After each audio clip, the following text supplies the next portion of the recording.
If the Cold War was a battle for planetary supremacy between the communists and America, in 1975, you'd probably bet on red. The American embassy was sacked, burned, and looted. The shooting on this day the communists won was not in a battle, but a celebration. Saigon had already surrendered. America was weak. Even the president seemed scared. Military competition must be controlled. Political competition must be restrained. Crises must not be manipulated or exploited for unilateral advantages that could lead us again to the brink of war. It's hardly fighting talk. He's saying basically, don't piss off the Russians, whatever you do.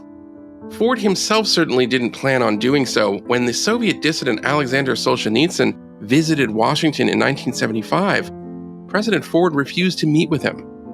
And it's the same year he concluded a diplomatic agreement in Helsinki, Finland. The Helsinki Accords codified the idea that the countries, known as the captive nations, would be recognized as part of the Soviet Union, a major concession. Imagine being a dissident and hearing that America had just given up on the independence of Moldova, Ukraine, or Estonia. It must have felt like the end of the world.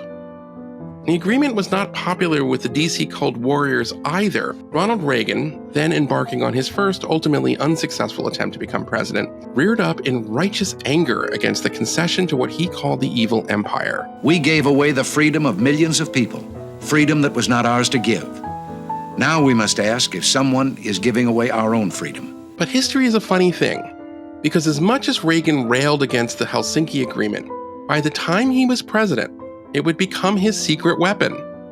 There was a time bomb hidden in the agreement which would blow up in the face of the Soviet Union. It would do this with the help of dissidents, and particularly one dissident, a man called Václav Havel.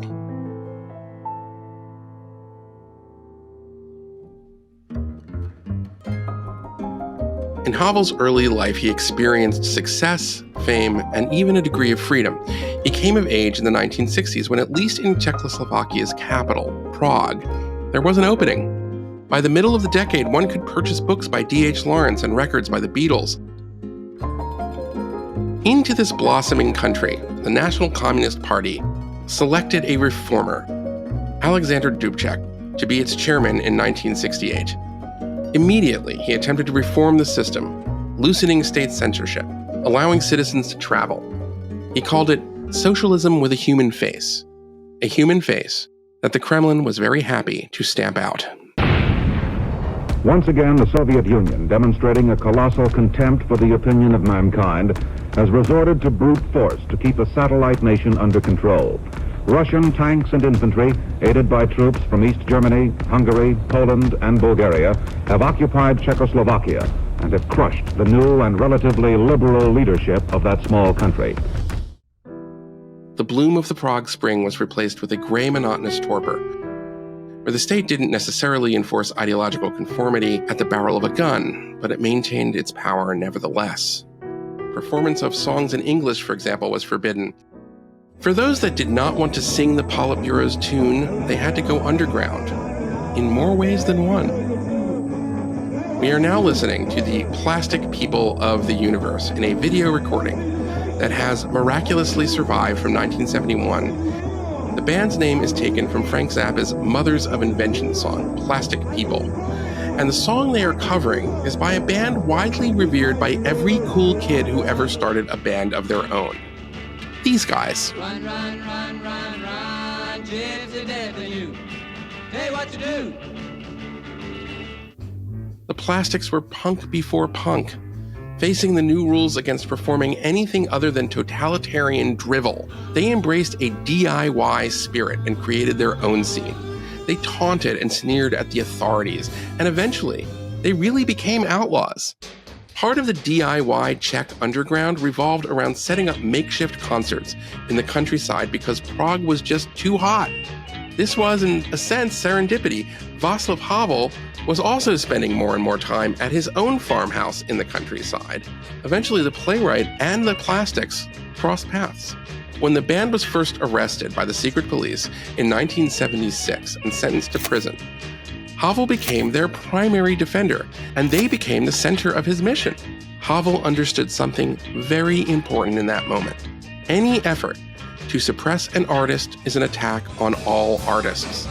The dissident is obliged to defend even the crudest and most profane piece of culture from the censor. This was the same year that the Helsinki Accords came into force inside Czechoslovakia, and hidden inside these accords was that secret weapon that Václav Havel decided to use. Havel and a few other comrades wrote an open letter to the ruling Communist Party. They pointed to the Helsinki Accords.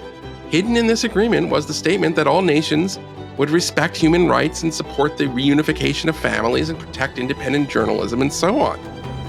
This had clearly, they said, been violated by the arrest of the plastic peoples of the universe. This document became known as Charter 77. It was a gauntlet thrown down at the feet of the entire Soviet bloc.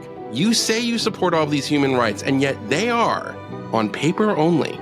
The document was finished in January 1977, but getting it to the public and the wider Western press was hard. Havel and a few other dissidents began by driving to various mailboxes in the dead of night in the hope of mailing a few at a time, but they were followed, chased, and Havel eventually was pulled from the vehicle by his feet, hauled off by police, and interrogated. He never renounced the charter, and he did not give the authorities the name of his conspirators, but he did agree to step down as spokesman, a concession that pained him for the rest of his life. After Charter 77, Havel spent the next 6 years in and out of various prisons, including one 4-year stint between 1979 and 1983. But there was a bright spot, an unlikely ally in America, a new president, a Hollywood actor with a gift for moral clarity. Some time ago, the Czech dissident writer, Václav Havel, warned the world that respect for human rights is the fundamental condition and the sole genuine guarantee of true peace. Ronald Reagan understood that American rhetoric alone would not end the Cold War or free the people trapped inside that evil empire. But he needed the dissidents. He needed to build them into icons for their countrymen. Reagan's gambit, in a sense, had worked. The dissidents were not destined to a life of misery and obscurity. Jaký máte pocit? Jste na svobodě, jste svobodný člověk. Je to moc dobrý pocit, ale nedoporučoval bych vám chodit do vězení kvůli tomu, abyste ten pocit taky poznali. You've been watching an excerpt of my podcast, Breaking History. Find it on Apple, Spotify, or wherever you get your podcasts.